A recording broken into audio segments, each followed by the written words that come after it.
Hi, I'm Eamon Fennell. This is the Hot Ball, courtesy of AIG and Dublin GAA. On this episode, I caught up with an absolute gem of a bloke. I'm delighted to say we have Anthony Daly on this episode, discussing his time over the 6 years as Dublin hurling manager, his time in the Clare jersey, what he's at now, and a look back on everything and anything, because it is Anthony Daly. Hope you enjoy it. Dalo, welcome to the Hot Ball with AIG and Dublin GAA. It's great to have you back. But you look like you're in your house in Clare there, right? I am. I'm here in West Clare, Amo. Nice and peaceful here. The pub beside me, Murty Brown's, is closed up. Sure, hopefully maybe this time 2 weeks we might be in a jocker. With a substantial meal. Yeah. Yeah. Well, we sure, I don't know what way it's going to turn out. It doesn't sound realistic at the moment. Like a place like mine, especially in a country pub, and the nearest pub is probably 4 or 5 miles away. So 90 minutes, get out, lads. And you finish the bag of potatoes. So you're going to need to get them family-sized packs of potato for them. Yeah. Well, we've had for a while, we tried doing dinners and breakfasts and stuff like that. But you know what? Between various obstacles, the health inspector's just been so demented about the tiniest things, and then you're looking at the turnover of it. And sure, I suppose we were always doing kind of toasted sandwiches and that, but look, I don't know what's going to happen now. I've the place leased, like a good friend of mine, Shane McMahon, and try and work with him as best I can, I suppose, in terms of the rent or whatever, So, but look, I'd love to see the door open again, and it's been too long. I think we'd all love to see the doors opening up back, especially in Dublin as well. So where I have a bar, so we can all do with it. Getting back to some normality. Sick of fucking cans again, this Eamon. I know, there's only so many you can drink before you start questioning every decision you've ever made in your life. Absolutely. But how are you finding it back there? Like, because you're to me, you're a guy that has 1,000,001 things on the go, and now you've probably had to take a real stop and assess everything. Yeah, the first month was interesting because I only got involved in our club under 21s, and we had started the 13th of November. We haven't won a senior championship in 15 years. It's kind of a famine for us, and we trying to get the underage really strong again. And we had a good 21 team. Now we may not have won it, but they might be played yet. You never know. But we'd work so hard, and then all of a sudden gone. Of course, Paddy's weekend, everything was gone. The pub was closed. Sport was gone. Jeez, and all the work I do then with media work, work for the Cork Examiner or the Irish Examiner. To shoot me now for saying the Cork Examiner. I'll edit that. Don't worry. Alan Brogan slags me about that the whole time. Provincial newspaper, go away. But everything was. But the Examiner had been great, and obviously I was on the first Sunday game, I think the first night. But it looks like we will have a Sunday game back again now. So better get into the gyms as soon as they open anyway, and get into the Atlantic and try and get a few pounds off, because for the first month I'd say I lost a half stone, but I'd say, geez, I got sick of walking. Literally sick of walking. Off walking, 10 kilometres. How much did you do today? I should say 10k, 10.5k there in around Kilrush there, and Jesus, it's just, it's boring anyway. I found it boring anyway. And then your recovery shake of a can of Guinness as well. Yeah, look, Jerry, funny enough then, 3-4 weeks into it, I got a call out of the blue from Irish Rural Link, and they have kind of a county champion in each county for the COVID response unit. Now there is massive other COVID response agencies everywhere in the country, obviously, and in Clare as well. It's 46 voluntary units around every parish and that. But the girl that was doing it initially, she got kind of sick and she couldn't do it. So they asked me would I do it. So that has given great structure, I have to say, and a responsibility, to be on the end of the phone the whole time, being willing to help people, being on the amount of second Zoom calls. I'm not joking you. And I have you on another one now as well, so sorry about that. No, look, jeez, no, Dublin owes me nothing. That's one of the best 6 years of my life, and so delighted to be able to come on and just chat about all things Dublin. But yeah, no, the COVID thing, I think it's finishing all right at the end of the month, I suppose, into phase 3. But I'd be the type that kind of once I'm in, I'll stay involved, and try and see it through, because I think there's a whole pile of challenges coming along with opening up. Yeah. We don't know. Even yourself, the GA, we're on going belugas to try and train, but the gates are closed, and we're coming up with novel ways in West Clare here. I know a lot of the football teams around me. Where I live is football country really now, even though I'm from Clarecastle, which would be hurling territory. Yeah. We moved back west to open the pub in '99, and a lot of the football clubs, every time the tide is out, they're on the beach in Kilkee or the White Strand or in Doonbeg, or so. Yeah, it's just I wish the gates were open, I have to say, at this stage. Yeah, on that kind of note as well, I kind of think the staycation where people will start holidaying and the West of Clare, a beautiful place. There's loads going on, hopefully when the doors open up, we'll start seeing a lot of people taking their holidays out west and having some of them sandwiches you're talking about. Yeah, I used to actually, that was one of the things while I was with the Dubs, and I there'd be people saying, like, have you a Clare accent? And the Clare accent is very flat for all the world. The Galway accent, Mayo accent is very west, but when the boys would be giving out to me and they'd be all, how's it going? 9, yeah, and I'd make the accent worse. Like, I would say west, Whereas if I'm talking to someone in Clare here, I'll say west, but I'll say west if I'm talking to you or any of the boys, and okay, I was talking to Niall Corcoran yesterday, and now Niall's a Galway man, so that's not a big problem, but I'd still say west just to keep him reminded. You actually had a good relationship with Niall Corcoran. I worked with Niall when I was a GPO, and I think he was on the underdogs for the hurling. And then, did you take him on straight after the underdogs, was it? No, he was there when I started. He had played a season then, and okay. Yeah, he was a great Galway minor 21, and Jesus, I'll never forget the night we beat Galway in 2-11 in the Leinster semi-final. And that, for me, even though we had won the league, that was a lot of the breakthrough night, because Ryan had got sent off that night again. But we'd 14 men and we beat Galway in Tullamore, and Corcoran was just outstanding the same night. And every time he cleared the ball, just to annoy the Galway management, I know he's a Kilmacud Crokes man at that stage, but he's from Mealich Aircourt, and Aircourt would be his club, originally, and where he would have learned all his hurling. So every time he cleared the ball, I let her roar off, "Come on, Aircourt!" I much to the annoyance of the Galway bench, but it was much as you didn't want him, lads. You could have him if you wanted him, but you didn't want him. You got rid of him. So yeah, there was a bit of crack there. He was a great fella. Jeez, he was great throw into Dublin, to be fair, all aspects in terms of the coaching as well. Out with Crokes, he's outstanding. Was that one element that what you tried to do was to try and get the lads on board, to really stand up for them, and having Niall there, but playing on the fact that he's from Galway against Galway, ramping that up. Some managers might try and play that down a bit and worry about the occasion getting to a player. You're kind of take the line to kind of amplify that message to say, these didn't want you, this is the chance to get back at them. That's hyping them up more so than anything. Was that your stance? Yeah, but that would be very personal, though. I would never let that out to the dressing room. Yeah, that would be. Oh yeah. Jeez, if we met Galway, I'd drive him demented altogether. The Leinster final should drive him demented.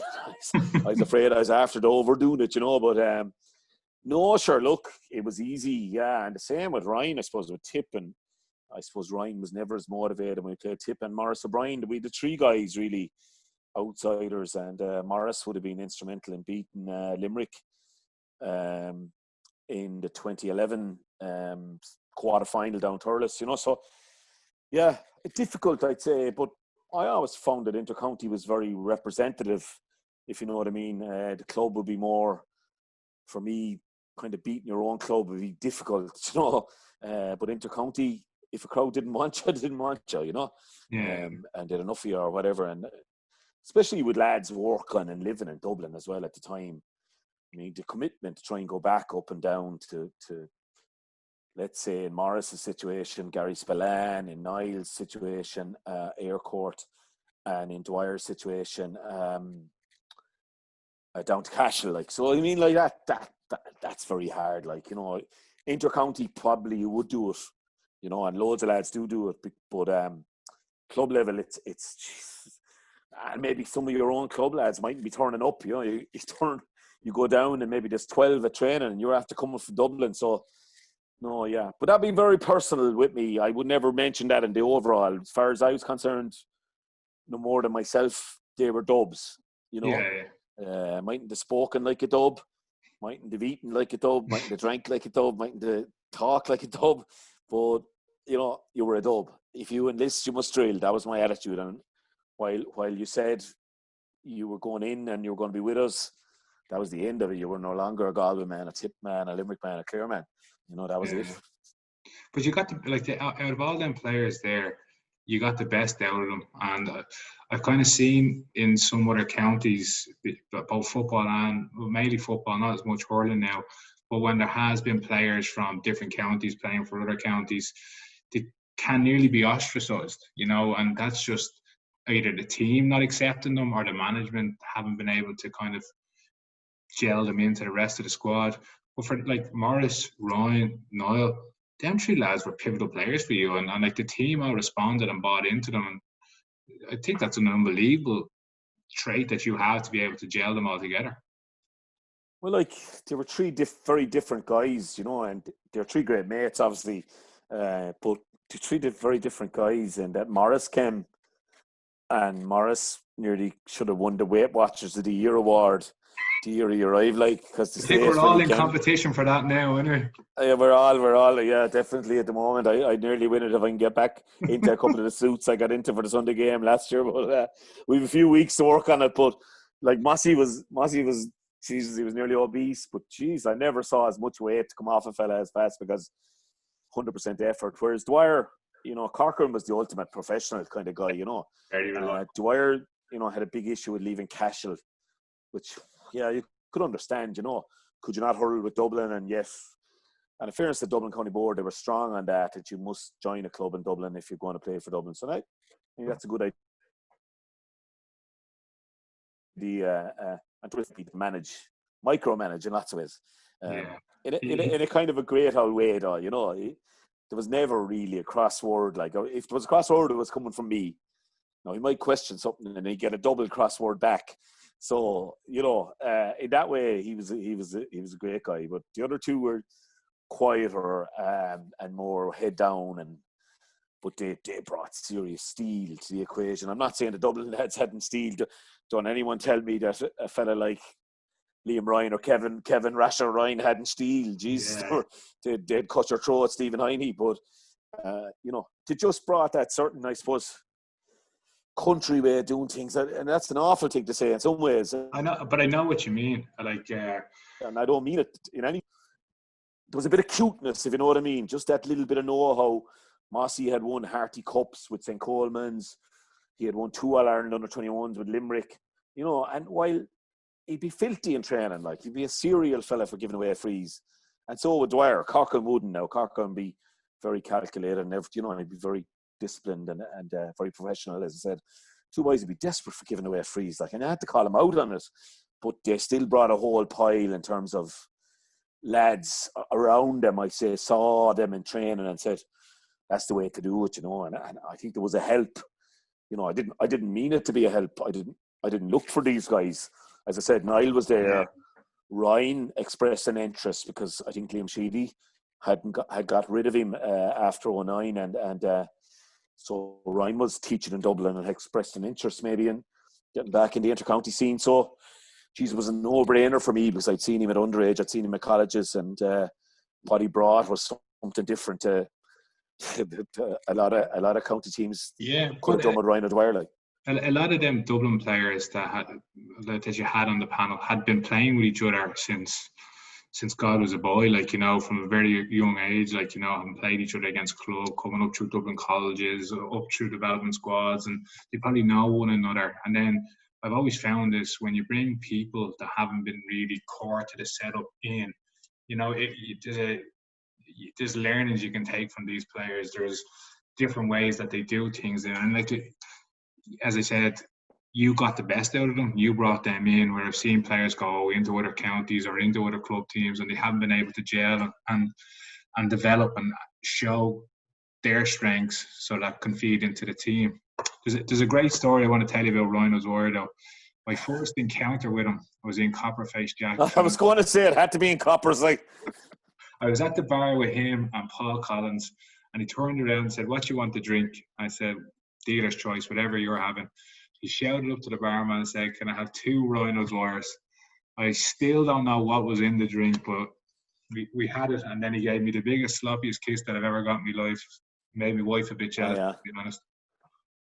He had a gold card, I think, around the middle of 2010, and I told him if I'd heard one story, I think around the March 210 mark, if I heard one story of him being in Copperface Jacks, any night, I don't care, for after beating Kilkenny in the league or whatever, and there's no league match for 3 weeks.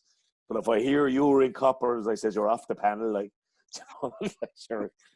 Look, you'd say as much, you know, but look, what I'd find with that, Eamon, is the Dubs were brilliant as well. I mean, you couldn't, like, say, but the Keeneys, and when he came back, like, obviously, fellas like Stephen Heine, David Curtin, these guys, they would test you out, like, and if a fella, I mean, there wasn't just the 3 boys, there was maybe 3 or 4 other lads tried their luck with getting on the Dublin County panel, thinking this might be an easy job.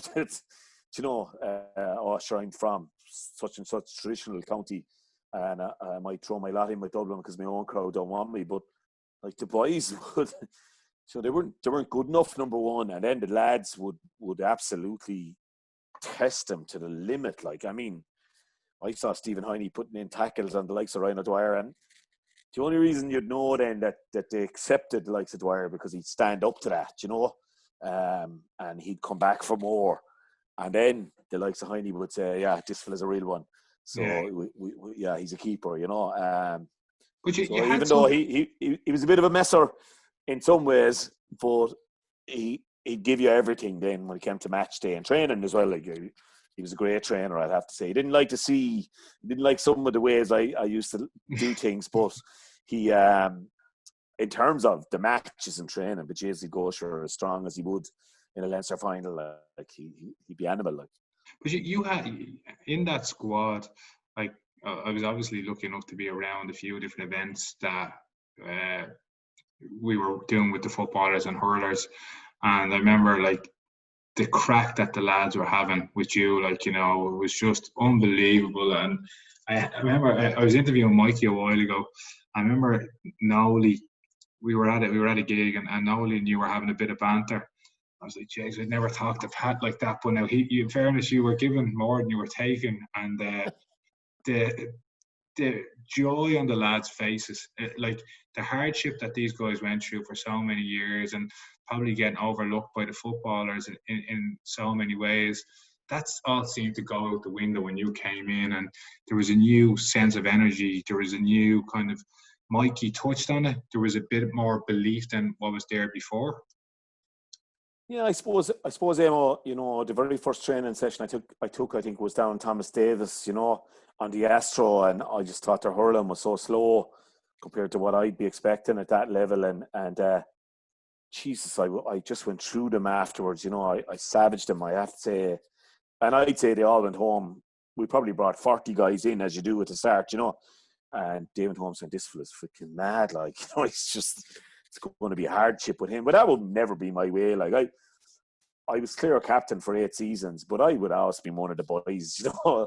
Like, but that was probably the beauty of maybe whatever bit of I brought, that I could, with, say, a James O'Connor who never drank a pint, or a Davy.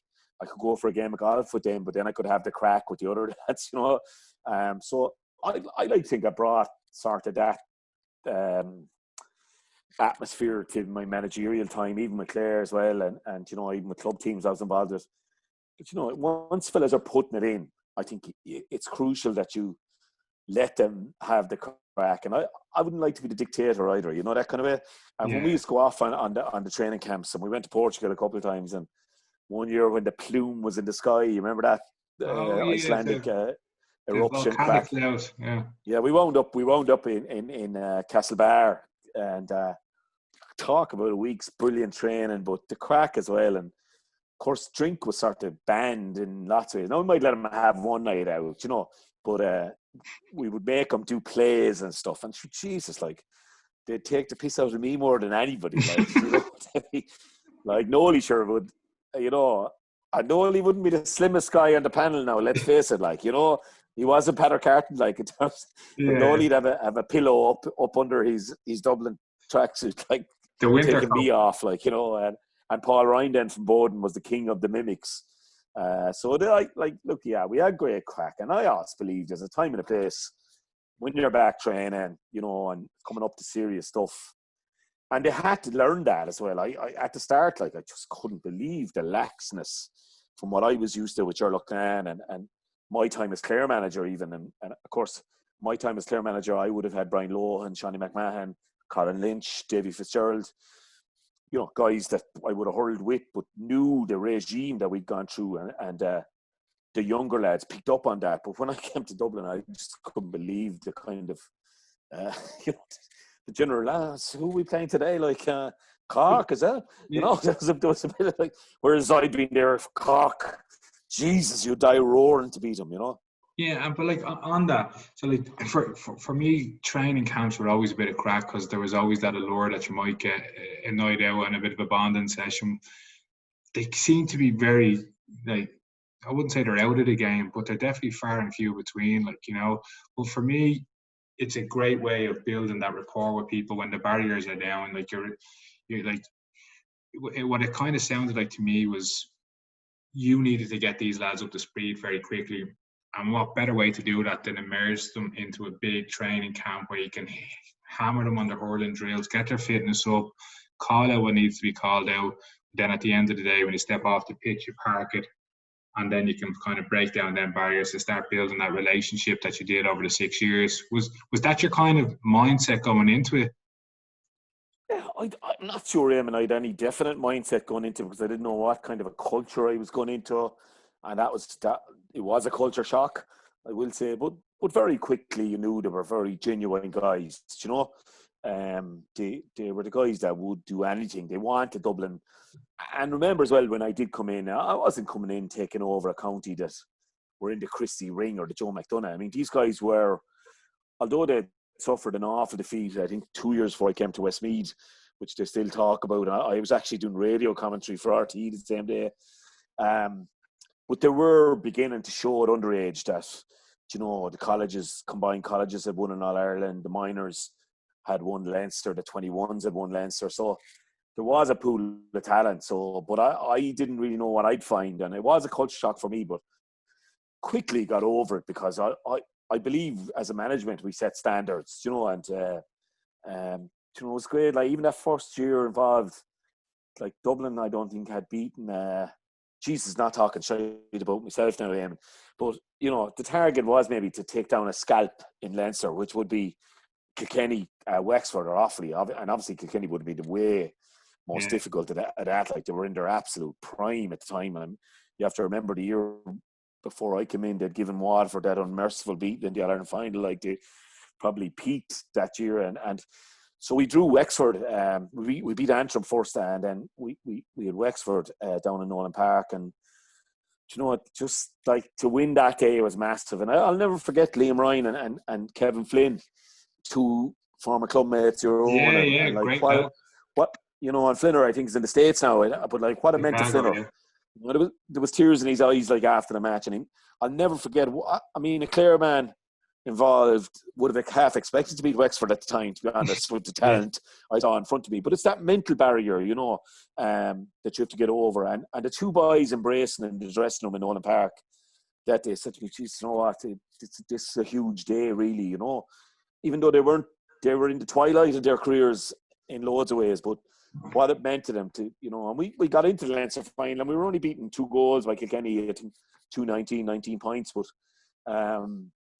what it meant to them to be in a Leinster final and that straight away I knew I was on to a winner. We were topsy-turvy and we were inconsistent, but you knew you had lads straight away, and as I said, that were willing to buy in. But they were the real stalwarts that went through a lot of hardship, and like two gems of blokes that you mentioned there that literally all the hard yards that had to be walked, them two walked them and they walked them together. I think at the start of you coming in 2009, if someone had offered you a Walsh Cup, a National League, a Leinster, I don't think you would have turned it down. No, for sure. I mean, like when I met John Costello, Jerry Harrington, and Mike Connolly over in Killaloe, and like I said, what's your dream? Like, and they outlined that they wanted to be contenders, really for an All Ireland, and like if you told me we'd walk away with those prizes at the end of it, and several All Stars as well, and stuff like that, and still, afterwards, I suppose it's tinged with regret for me that we didn't go all the way, because I would have felt in 13 we were probably, after travelling the hard road in Leinster and to beat Kilkenny in a replay was remarkable in loads of ways, and then to back that up like 8 days later by hammering Galway in the Leinster final. Now, the final score would suggest a hammer, but Galway did put it up. There's a few times in the game and brought it back to 5 points at one stage, and you said, Jesus, here we go. Yeah. And Joe Canning was after getting a goal. But then to kick on and win the way we won, you really think. And that's the bit I regret, that we could have. And maybe the landscape now, even though I'd probably be long gone, I might be still there. I might be doing a Brian Cody in it now. But, look, the landscape now could be so much different. And, the footballers, 5 in a row, who knows? It could be 6 in a row at the end of this year. Like the hurlers could be, looking for a second or third one at this stage. But just, we didn't. Winning Leinster was always the big one for me, the Bob O'Keefe Cup, and we used to always touch them in a 61 when we had eaten in Parnell. Beautiful picture of the 61 hurling team that had last won Leinster, just as you turn the corner there, upstairs in Parnell. Yeah. No one knows it better than yourself, and there's a picture of them there with the Foleys and etc. and Noldrum Gould, and we just used to touch the picture. I'd make them a bit like Liverpool. Now I'm no Liverpool fan, but I touched, and I'm not a United fan either now. But I'd make them touch. I'd say, touch the picture, lads. We're going to be there someday. So I mean, that day, like when Johnny McCaffrey went up for the Bob O'Keefe, and that was magic. Like, but Jesus, the chance was there. It was Clare, Cork, Limerick, Clare. Like you'd know Kilkenny, you'd know Tip. Cork weren't the power that they used to be with maybe 6-7 years earlier. It was a real chance, and it haunts me, I have to say, to this day. But I was going to say you'll be dissecting that game for the rest of your life, and many a bar still. I feel at this stage, but like on the positive front on it, what it did was it gave the lads belief that wasn't there before. And Mikey spoke about that when I asked him about what did he feel was missing from the team that stopped him getting to where he wanted to be and winning an All-Ireland. And he just felt it was belief. If we could win one, it was that domino effect where 2, 3, 4 may come down the line, but it was getting the lads to actually believe in it. And he spoke in volumes to say that's what you did best, was to build that belief with them. So having them moments where you see Johnny walking up the steps, winning the Walsh Cup with the lads, I'm sure they're the moments that you look back at and just go, yeah, that's what made it worthwhile. All them trips from the tourist track to the lovely pitches in Parnell Park as well. I mean, Parnell to me is fabulous. Like we did incredible. I think in my 6 years, I think we lost one league game in Parnell. Like we lost we didn't too many championship games there, obviously now because they'd be neutral, but we beat Wexford there in 13 in the replay. But I think we only lost one league game by a point to Galway. A game we should have won now, if it serves me correctly, about 12. So we had an incredible record in Parnell. So I think Parnell's a great place as well. Like when it's full, Jesus, no one to play like it, 10,000 in there, you know. No, and like when I joined the Dublin team in 2005, playing Meath in Parnell Park, where we had a few lads sent off.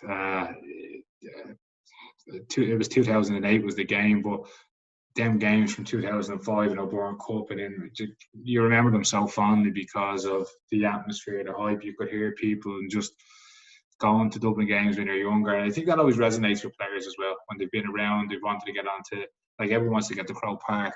But did Alan Brogan start the road at the Eamon as well, did he? He started and ran, does what Alan does best, you know. That's what he did in Oma anyway, wasn't it? yeah. Caused a big ruckus and then goes hiding behind pillar. He wouldn't mind me saying that. No. Yeah, but there's something you touched on earlier on about standards and about management setting standards, and that was a big thing. The Dodo t-shirts, I read your article that you wrote about the Examiner. Just tell us about how they came along, because I thought that was a brilliant idea. Oh, geez, it all goes back to a teacher of mine, the late, great John Finn. He was a lovely fella in St. Flannan's, and John used to have a system where he'd have the Dodos who got kind of under 30% would be sitting together, and then he used to have the Billy Dodo was the second worst in that test, and then the Nanny Dodo was the worst. And by Jesus, if you were the Billy or the Nanny Dodo, you'd put your head down and study your maths or your Irish to get out of the Dodo group, you know. So, like, and we had serial guys giving away frees, and you know, thinking, I'm going hard, I'm tackling hard, like. Not my fault if the ref is calling it a free and this, that, and the other. But like, it turned out anyway. We did with the video analysis getting huge, I suppose, at the time, and we did analysis on 2 league games, and the biggest offender was Cuddle Keeney, like who's back from the football. And to be honest, your Cunnell coming back from the football, probably for me is the biggest instigator of Dublin hurling, going on to win a league and a championship. You know, Jesus, a man like that to come back to us, you know, it was incredible. But anyway, we called him out, and I suggested, like, I'm going setting up this thing about the Dodos, like the serial offenders. And in fairness to Keeney, he took it on board, and he went away and got 6 Dodo t-shirts, like, you know, and it's just a crack. And you'd give it to lads as well that were after having a great night, you know. And I often got a phone call on the way home, you know, and I said it in the article, it beat the wire a lot of the time, like, you know. And I'd say, Ryan, why did you shoot over your shoulder from the sideline 25 yards out when the ball should have been recycled into a shooting zone, like, you know? But I could nail them Dalo normally, like, you know. I said, that's not good enough for me, kid. You're in a Dodo jersey Tuesday or Thursday night or whatever, you know. So, but anyway, it was of its time as well, Emo. I'd say, you know, you'd probably be up in court now if you did it to somebody, you know. You're bullying my young fella, age 27, you know. So it was a bit of crack, but it was great crack as well, because the Dodos tonight are, you know, and it could be, you know, Stephen Heine, Johnny McCaffrey, the captain, you know. But it was a great way. Dodo shirt. I love your accent, by the way. You've obviously been practicing on that. But I love the way Mikey even said it. He was walking out of Portmarnock one day after going into the sea for a recovery swim, and he'd been hurling great all week, and like his words, he was on cloud 9, and then you pulled him aside and said, "Do you think you could give more?" And Mike was like, "Well, doing what I can." And you were like, "No, do you think you could give more?" And Mikey said he kind of challenged you a bit at the time, and when he actually had the time to reflect and look at it, it was like your way of giving him a kick up the hole to say, "Look, don't be getting a big head. There's more in you now. Don't be thinking you're on top of the world." And the Dodo jersey obviously epitomize that, like, you know, what you're trying to do. Yeah, I suppose that was, you know, the Dodo jersey was a bit of crack, and it was a way of, you know. Love it. Yeah, it was good. It was good crack. It was great fun as well. It used to be great fun in school even. The man that came up with it, he's dead since he died young enough, John Finn. He was a great guy. But the Mikey thing more to me was, like, I saw more in Mike Carton than just having a good league. Like, how Mike Carton didn't win an All-Star, like, for me, would be an injustice in lots of ways. I mean, Jesus, when he opened up in 13 and even in 14, when we finished terribly, I suppose, at the end of my time, Jesus, Mick Carton to me was the best wing back in Ireland, like, you know. And I just saw more in Michael, you know, and I didn't think Michael kind of cruised along in lots of ways, you know. Ah. in his personality as well. Like there is that lovely, gentle streak that you'd love his company, sure. I mean, if we were having a pint together after league games, you'd be drawn to Mikey nearly, you know, because he'd say, how'd you felt that went today, Mike? Ah, it was great, Dalo, wasn't it? Do you know, he'd never be geez, we were shocking, you know. Yeah. Like, he, like, and I think I remember that. It's hard to remember everything in the 6 years and dealing with everybody. But if I was having to go with Mikey like that, because Mikey would be hurling well, you know, when he was there, because Mikey lost interest a little bit in the middle of it, maybe he was a few injuries and things, but, you know, he missed out on the league medal in 11, but then he came back to be outstanding for us for the rest of the year, and 13 outstanding again. Like, but I would have felt there was more in Mikey than, you know, settling for being. I'd often challenge a lad like, are you going to go home happy tonight having a great game, or do you want to be man of the match? Do you know, and that would be my theory on that. Like, is you won't get too many days where you'll get the chance to be man of the match. Do you know? But you get lots of days probably where you, you know, Eamon Fennell had a great game. You know, he was very good as well. But are you going to seize the day and be the best you can be? Like, and I felt that kind of natural ability was in Mike, and I think it's probably proven right on that. But Mike, he was outstanding. Like, but did you ever? He had the attitude as well, Eamon. Then, like, you know, he's cool. Yeah. Cool, like, he'd get excited. Like, no, but like that stuff, like where you're talking about slapping the picture and like trying to get people to get the best out of themselves. Like, what is it that you do to motivate people? Like, I've heard stories of big rows and speeches, but like, do you get inspiration on it? Like, don't want to be too cheesy, but like saying any given Sunday or stuff like that, it's about inches, or do you look at different things from? You seem to be really big into history and heritage of counties and teams, and playing on the honour that has gone before them. Is that more the approach you would take rather than the big Hollywood rows and speech? I probably evolved them over the 6 years, you know. Tried everything. Every time we went from Vincent's, we used to meet in Vincent's actually upstairs before going into Croker, or maybe across the Parnell for a huge league game, and we'd put on the Foggy Dew, like, you know, where the city that fought the Empire, like, and me from Clare, like, but I wasn't long buying into that theory either, like, you know. And then I think the shit was betting out of us in 12 after putting on the Foggy Dew, going into Portlaoise against Kilkenny, and the Foggy was barred dead from the bus, and fellas had their own yokes on, and I said, Jesus, move away from that. But geez, then we won the Leinster final, I tell you, on the way over to the Sunnybank for the few pints straight after the match. The Foggy Dew was blaring, like, you know. So look, look at, if you win, everything is right, isn't it? Yeah. I mean, sure, before the league final, sure, I arrived out in the Hogan Stand dressing rooms, as you know them in Croker, you know, like fabulous, nothing like we've ever seen in dressing rooms, really, like even in Thurles or in Park Heave, nothing like them. And I arrived out with a pair of swimming goggles, a swimming hat, and a pair of Speedos, which were a bit small for me, Eamon. And I walked into the middle of the players' dressing room. You know the way the management have their own dressing room? Yeah. In my best Limerick, because it's a great Limerick slag in Clare, like, it was just, there's a pool and all in it, the Limerick lads would say, you know, about a hotel. There's a pool and all in it. So there's the pool.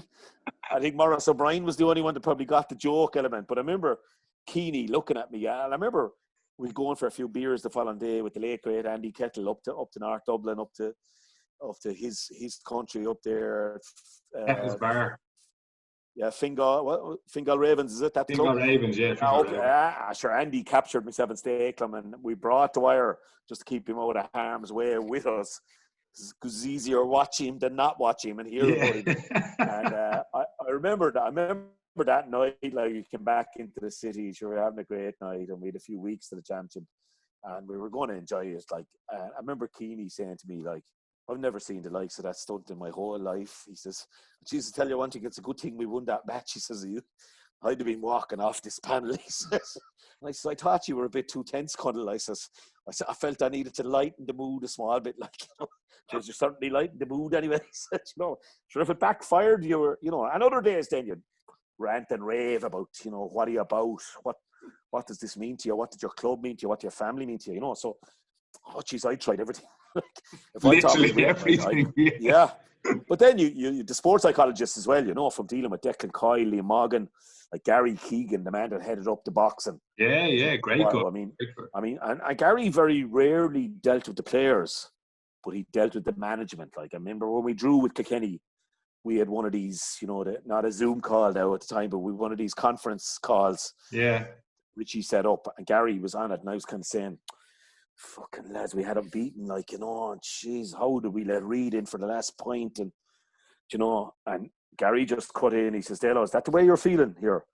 I just, you know, Joe, I'll be grand, Gary. Like, he says, don't come to Dublin tomorrow night for training if that's your attitude. He said, like, you know.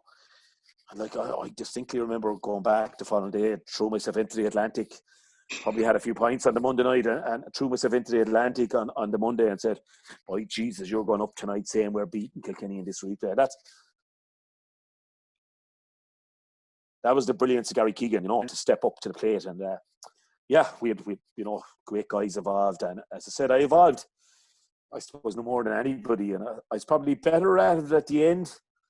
And then you finally, like most things, you lose.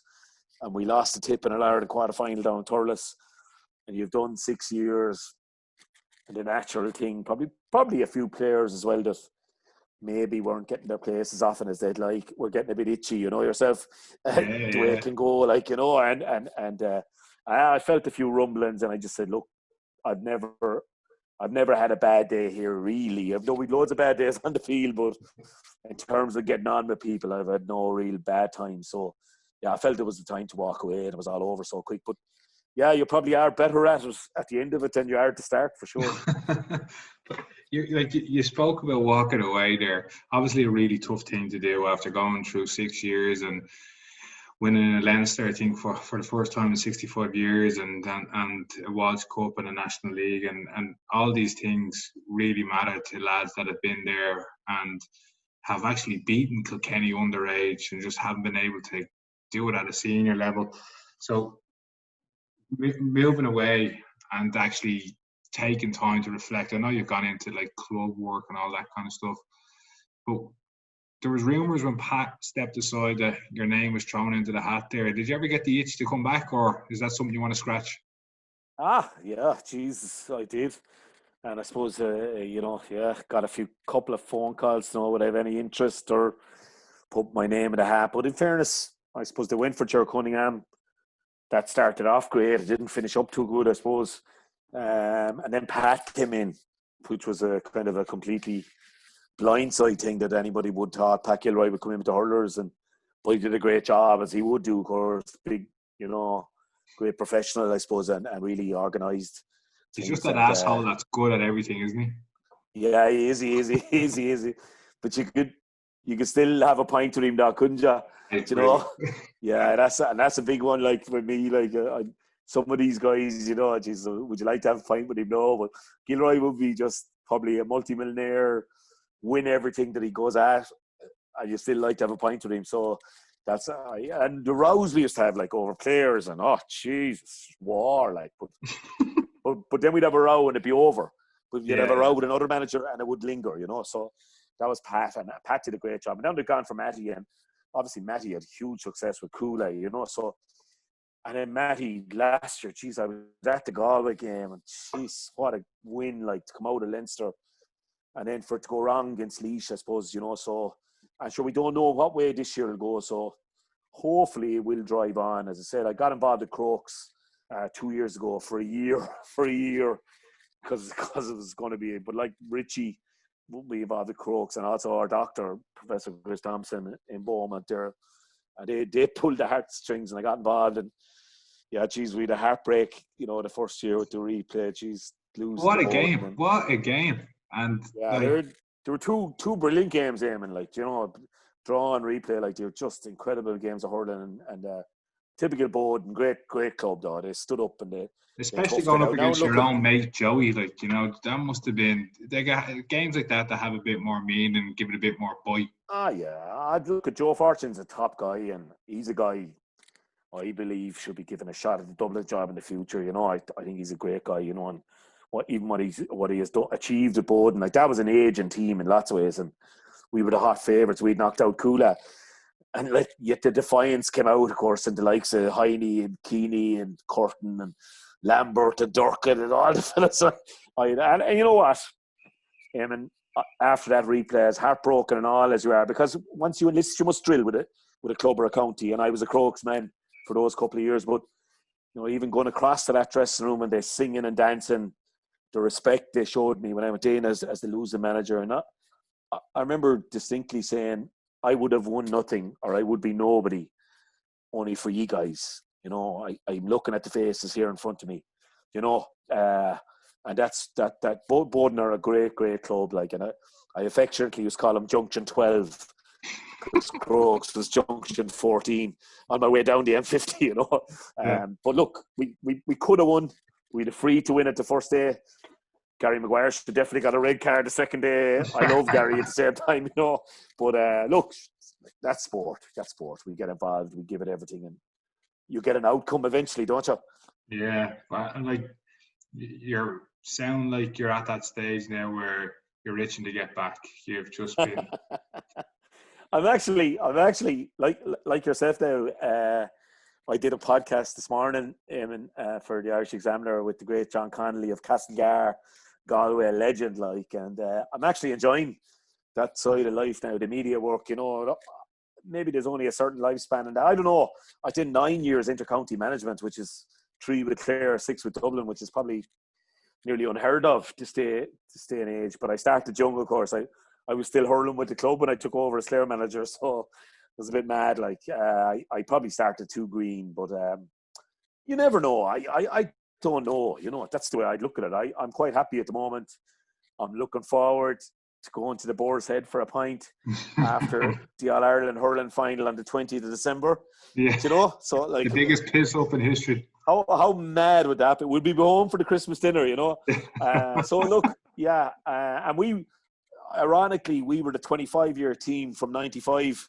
This year was we were coming out waving, you know. Yeah, and we had so many plans. We were going to Portugal for a few days, and we got our suits and all for coming out waving at halftime. So hopefully the GA will uphold that end of it if there is an All Ireland, you know, that they will bring out 25-year teams and we'll get another weekend in Dublin out of it. That'd be amazing. I think it's going to be a huge challenge though, just to try and get into them suits now.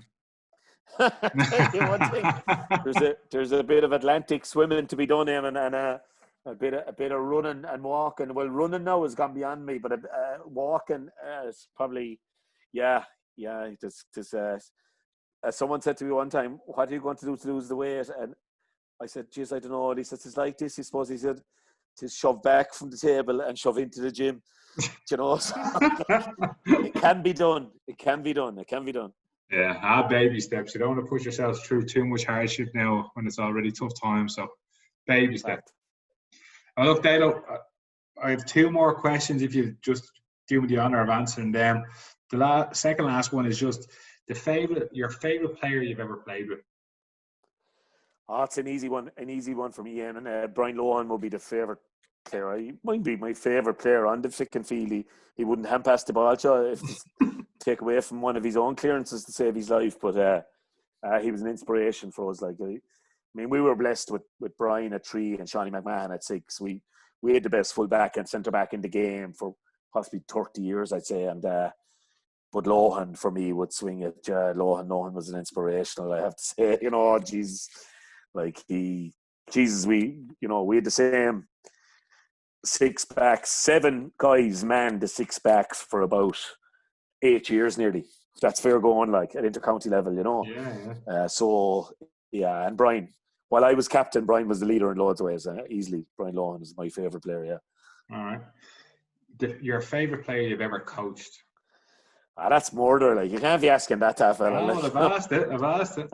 It doesn't have to be Dublin. Sure, look, I was lucky. I got to coach my favourite player for 3 years, would you believe?